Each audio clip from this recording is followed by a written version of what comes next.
Il est minuit tout juste ici à Paris. Bonsoir à tous, bienvenue si vous nous rejoignez à la une de l'actualité internationale ce soir. Aux États-Unis, Donald Trump cité à comparaître. On commence donc ce journal aux États-Unis où Donald Trump a été cité à comparaître par la commission parlementaire qui enquête sur son rôle dans l'assaut du Capitole. C'était le 6 janvier 2021. Des partisans de l'ancien président avaient alors pris d'assaut le siège du Congrès pour tenter d'empêcher les élus de certifier la victoire de Joe Biden à la présidentielle de 2020. L'audition publique d'aujourd'hui a aussi révélé de nouveaux éléments de l'enquête. Tous les détails avec Serine Pay.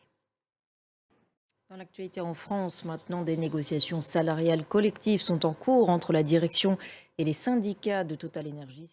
À la une également, encore et toujours, la guerre en Ukraine. Kiev dit avoir stabilisé aujourd'hui son réseau électrique après les frappes massives de la Russie de ces derniers jours.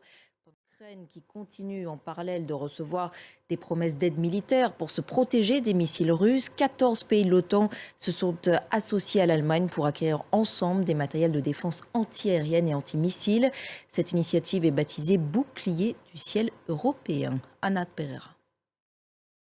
En Turquie, maintenant, la liberté d'expression toujours un peu plus en recul. Le Parlement turc a adopté aujourd'hui une loi sur la désinformation. Elle prévoit jusqu'à 3 ans de prison quiconque se livrerait à la divulgation d'informations jugées fausses ou trompeuses. Écoutez l'éclairage à Istanbul de notre correspondant Ludovic de Foucault.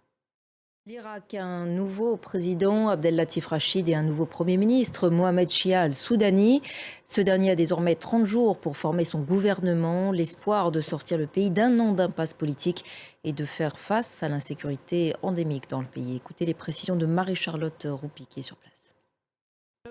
Tout autre chose maintenant, c'est l'une des conséquences dramatiques du réchauffement climatique, la disparition de certaines espèces. En 50 ans, près de 70% des vertébrés ont ainsi disparu de la planète.